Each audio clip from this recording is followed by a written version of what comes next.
The entire ballroom expected my billionaire grandmother to announce the perfect bride from the city's wealthiest families. Instead, she pointed at the quiet maid serving drinks and said, "That's the woman I choose." The room went completely silent, then my family exploded. Before we dive into it, tell me in the comments where you're from. I love seeing the different places people tune in from. And if you're new here, don't forget to subscribe so you don't miss more stories like this. My name is Marin Holt, and everyone in that ballroom believed I was nothing more than a maid hired to serve drinks and clear empty glasses. They had no idea I had chosen this job myself, keeping my real identity hidden for reasons no one could imagine. I stayed quiet, avoided attention, and did my work while listening to conversations that revealed people's true character. At the center of the grand ballroom stood Evelyn Ashcroft, the billionaire matriarch whose opinion could shape careers and fortunes. Beside her was her grandson, Nolan Ashcroft, calm but clearly unaware of what was about to happen. Around them gathered governors, CEOs, judges, and powerful business leaders, all waiting for Evelyn to introduce Nolan's future wife from one of the city's most influential families. Near the back of the room stood my own relatives. They barely acknowledged me except to order me around like I was invisible. Their cold smiles made it clear they were embarrassed that someone they considered beneath them was even in the same room. As Evelyn stepped toward the microphone, every conversation stopped. She slowly scanned the crowd before lifting her hand. Instead of pointing toward the elegant women standing in the front row, she looked directly at me. "That's the woman I choose." The room erupted in disbelief. I'd barely taken a breath before my relatives rushed forward, desperate to separate themselves from me. My Aunt Celeste forced a nervous laugh and looked around the ballroom. "There must be some mistake," she said loudly. "We don't know this girl. She's just one of the hired staff." Her words stung, but they didn't surprise me. Pretending I didn't exist had always been easier for them than admitting we shared the same blood. My cousin Brielle folded her arms and glared at me with open disgust. "She planned this," she snapped. "She somehow got close to Nolan because she wants his money. She's been looking for a shortcut her whole life."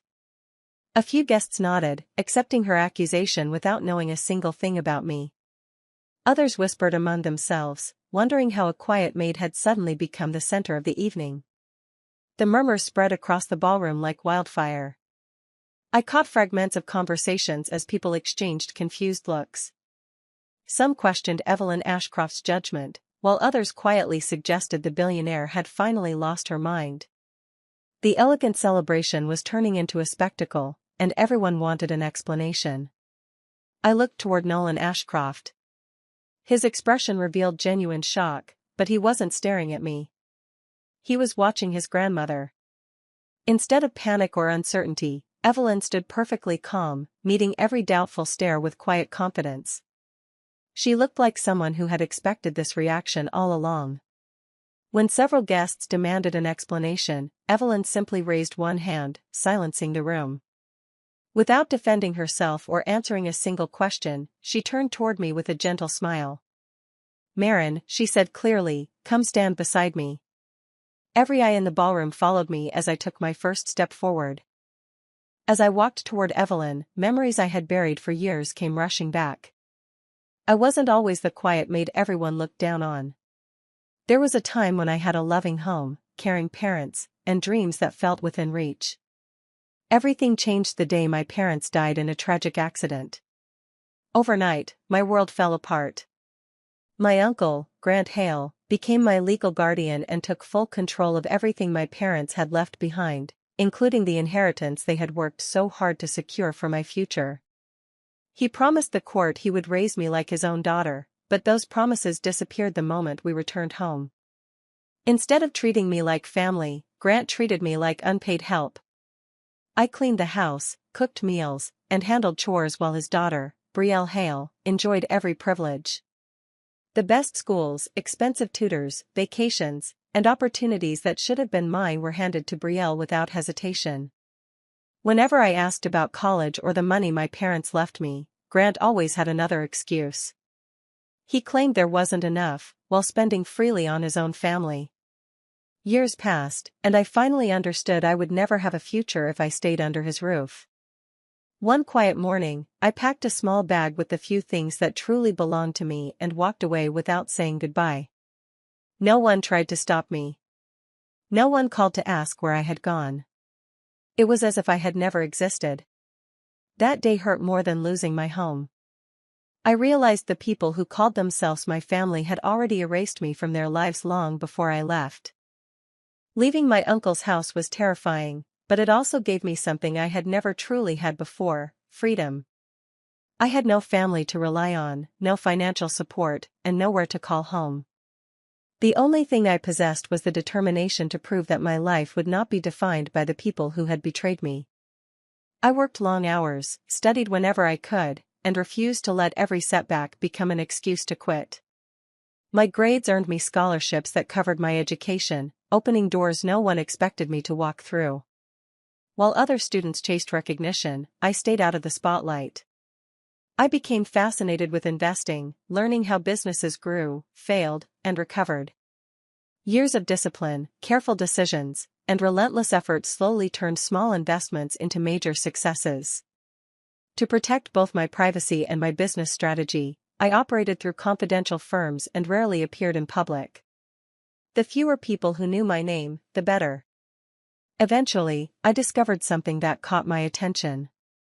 Several companies connected to my uncle Grant Hale were involved in financial transactions that didn't make sense. The deeper I looked, the more suspicious everything became. I wanted answers, not rumors. When I learned the Hale family frequently attended events at the Ashcroft estate, I accepted a temporary position as a member of the household staff. Wearing a maid's uniform gave me something money never could: the chance to observe without being noticed. People spoke freely around someone they believed was invisible.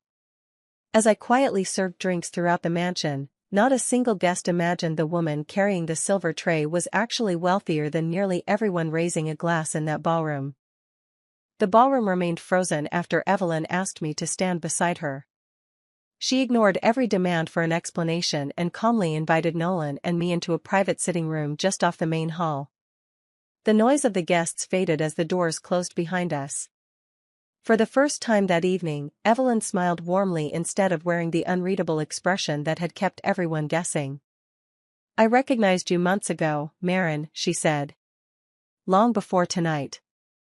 I stared at her, unable to hide my surprise. I had gone to great lengths to protect my identity, keeping my business life completely separate from the outside world. Very few people knew who I really was. Evelyn nodded as if she understood exactly what I was thinking. "I know about your success, your investments, and the life you built after walking away from people who never appreciated you. But none of that is why you're standing here." She explained that from the day I arrived at the Ashcroft estate, she had quietly observed everything. She watched how I treated every employee with respect, even after exhausting days. She noticed that I never complained, never used my hidden wealth for special treatment, and never revealed my identity to gain an advantage. More importantly, she paid close attention to how others treated me. Guests dismissed me, my relatives humiliated me, and many people acted as though I were invisible. Nolan looked at his grandmother in disbelief as she revealed the truth. The engagement gathering had never been just a celebration. It was also her final test before choosing the person she believed deserved to inherit her legacy. Character, she said, could never be bought, and tonight everyone had unknowingly revealed exactly who they were. The moment we returned to the ballroom, I could see Brielle's anger boiling beneath her forced smile. She had spent her entire life believing she would always be the one everyone admired, and she couldn't accept that the attention had shifted away from her. While the guests tried to make sense of Evelyn's announcement, Brielle suddenly stepped into the center of the room with a panicked expression. "My grandmother's diamond bracelet is missing," she shouted. "I saw it earlier, and now it's gone." The only person moving around all evening was the maid. Every conversation stopped again. Brielle slowly turned toward me and pointed without hesitation. "Search Marin. She's been serving guests all night. If anyone had the chance to steal it, it was her." Several guests immediately agreed, convinced they had already found the answer. Security officers approached me politely but firmly. I didn't argue or resist. I simply placed the serving tray on a nearby table and allowed them to inspect my apron, pockets, and small bag. The ballroom became painfully quiet as everyone waited for the truth. After several minutes, the officers looked at each other and shook their heads. "We didn't find the bracelet," one of them announced. A wave of surprise spread through the crowd. Brielle's confident expression disappeared for a moment before she insisted I must have hidden it somewhere else. She demanded the search continue, refusing to admit she was wrong.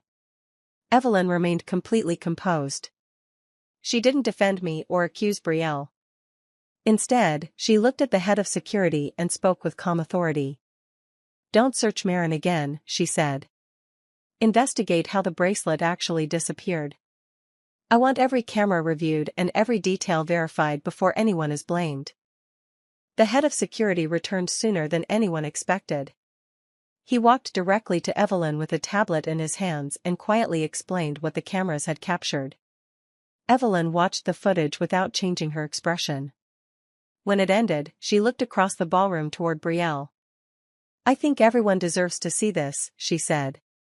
The video appeared on the large display near the stage.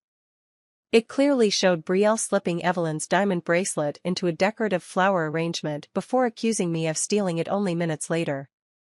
The room fell silent as every guest watched the deception unfold. There was no misunderstanding, no missing angle, and no way to deny what everyone had just seen. Brielle's face turned pale. She opened her mouth to explain, but no words came out. Grant Hale immediately stepped forward, trying to regain control. Instead of admitting what his daughter had done, he pointed toward the household employees. "Someone must have pressured her," he insisted. "The staff probably planned this and confused her.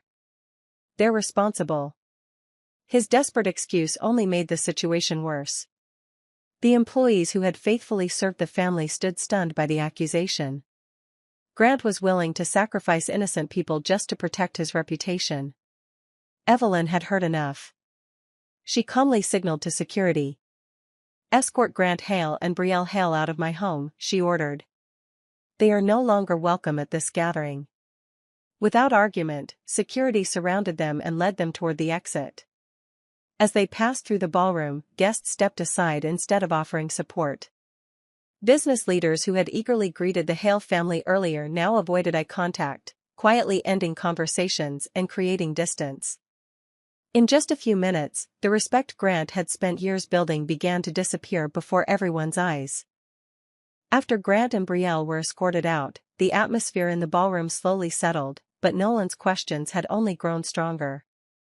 He asked if we could speak somewhere quiet, away from the guests and the endless whispers.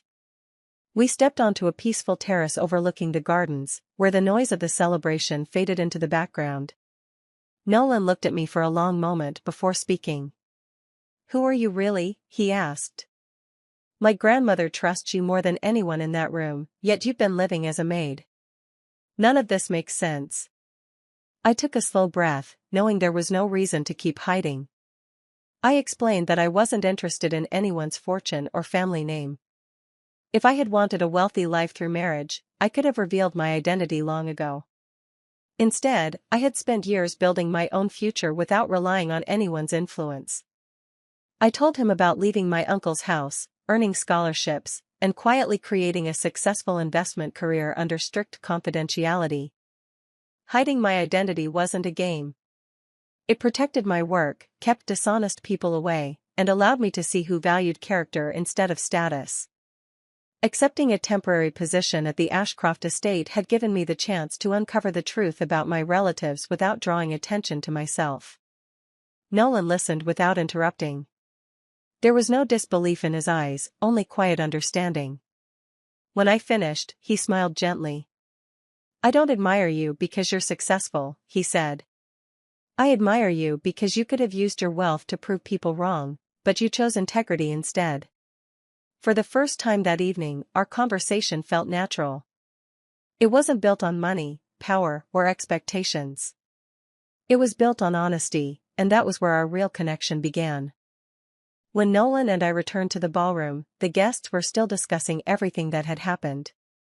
Some expected Evelyn to end the evening quietly, but instead she stepped back to the microphone with the same calm confidence that had silenced the room before. "I believe it's time for everyone to understand why I made my decision," she said. Every conversation stopped. Even the servers paused where they stood. Evelyn turned toward me before facing the crowd again. "Maren Holt is not simply a member of my household staff. She is the controlling partner of the private investment firm that has quietly financed several major businesses over the past decade." A wave of disbelief swept across the ballroom. Executives exchanged stunned looks, recognizing the firm's reputation even though its leadership had always remained anonymous.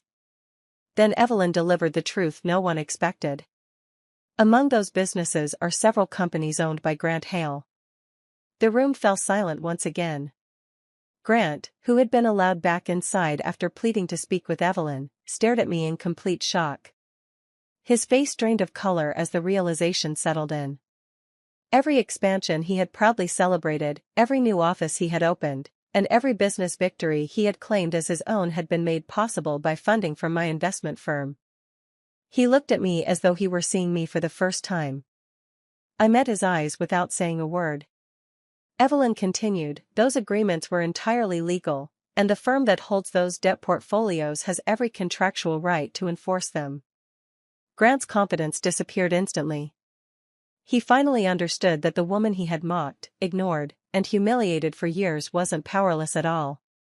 She possessed the legal authority to call every outstanding loan due, and the future of his entire business empire now rested in the hands of the niece he had betrayed. The celebration had lost its glamour. Small groups of guests quietly discussed the shocking revelation while business leaders kept their distance from the Hale family. Before I could leave the ballroom, one of the staff members informed me that Grant wanted to speak with me in a private lounge. When I entered the room, Grant, Brielle, Aunt Celeste, and two other relatives were already waiting. Their expressions had completely changed. The arrogance they had carried all evening had disappeared, replaced by anxious smiles and nervous voices. Grant took the first step toward me. "Maren, we've made mistakes," he said softly. "Your family, and families should stand together. We can fix this." Brielle, who had spent years insulting me, suddenly spoke with unexpected politeness. She praised my intelligence, my generosity, and my success as though she had always believed in me. Hearing those words from her felt almost unreal. Aunt Celeste quickly joined in, promising they would return every dollar of my inheritance. They insisted they would correct the past, transfer everything that belonged to me, and publicly admit they had treated me unfairly.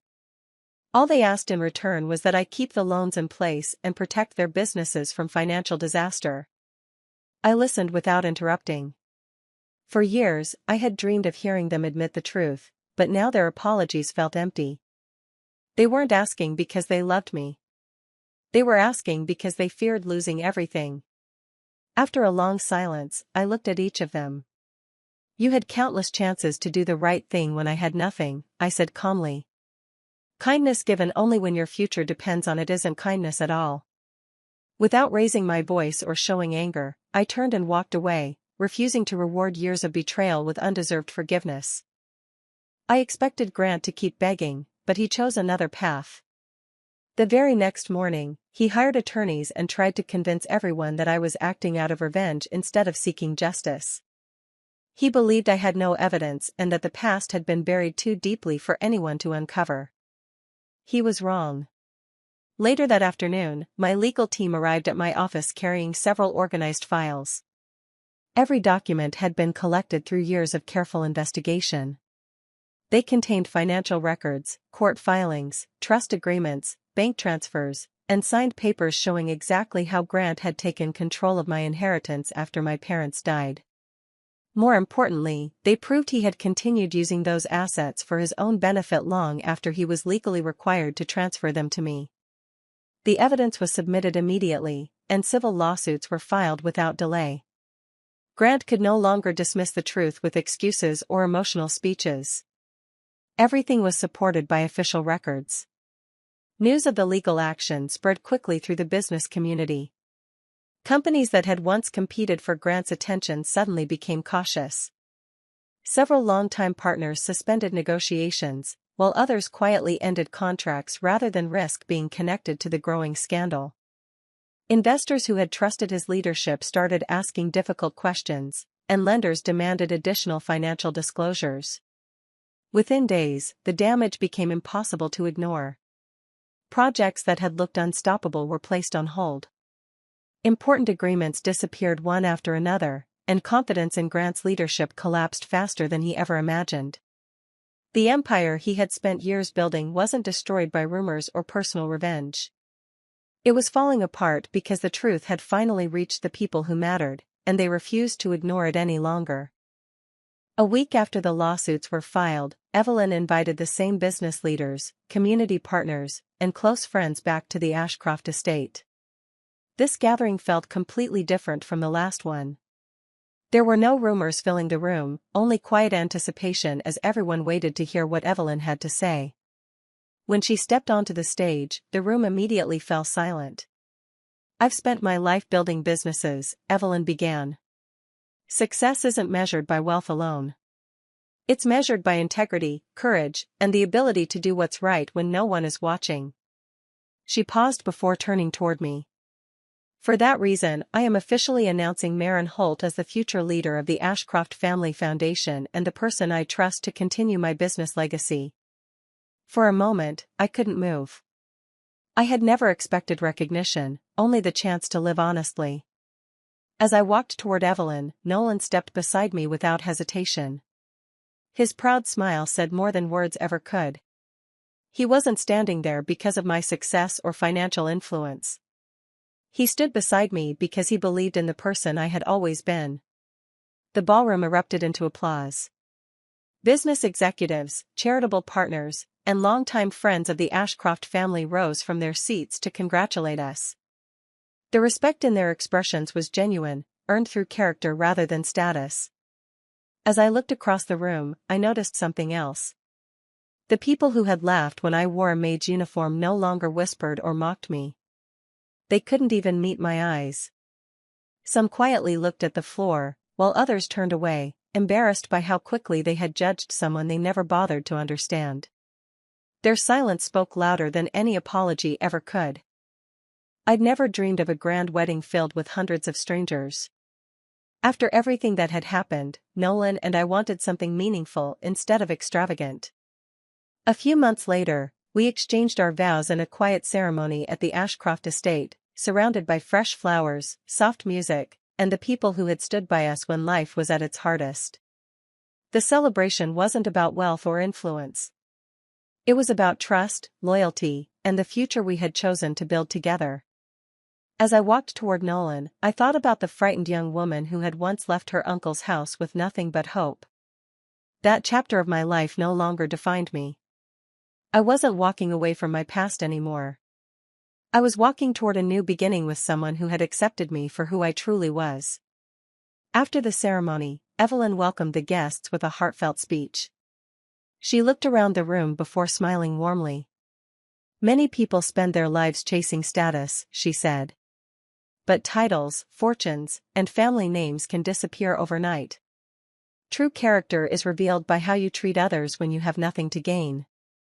Her words were met with sincere applause because everyone there understood exactly what she meant. As I looked around, I recognized every face. My former professor who encouraged me when I struggled. The neighbor who gave me my first safe place to stay. Friends who believed in me before anyone knew my success. The Ashcroft staff who treated me with kindness even when they thought I was only a maid. One group of people was missing. Grant, Brielle, Aunt Celeste, and the rest of my former relatives never received an invitation. Some doors, once closed by betrayal, were never meant to be opened again. The months that followed brought the ending my former relatives never expected. The lawsuits uncovered years of financial misconduct, and Grant was forced to repay debts he could no longer afford. One company after another was sold to satisfy legal obligations and outstanding loans. The business empire he had spent years building slowly slipped away, not because of revenge, but because every decision he had made eventually caught up with him. Brielle also faced the consequences of her choices. Her false accusations and dishonest actions destroyed the reputation she had worked so hard to protect. Invitations stopped coming, professional opportunities disappeared, and the people who once admired her no longer trusted her. She finally learned that lies could open doors for a while, but they always came with a price. As for me, the court returned the inheritance my parents had intended for my future. Holding those documents in my hands felt like closing a painful chapter rather than winning a battle. The money could never replace the years I had lost, but it gave me the chance to honor my parents the way they would have wanted. Instead of celebrating my relatives' downfall, I focused on people who had done nothing wrong.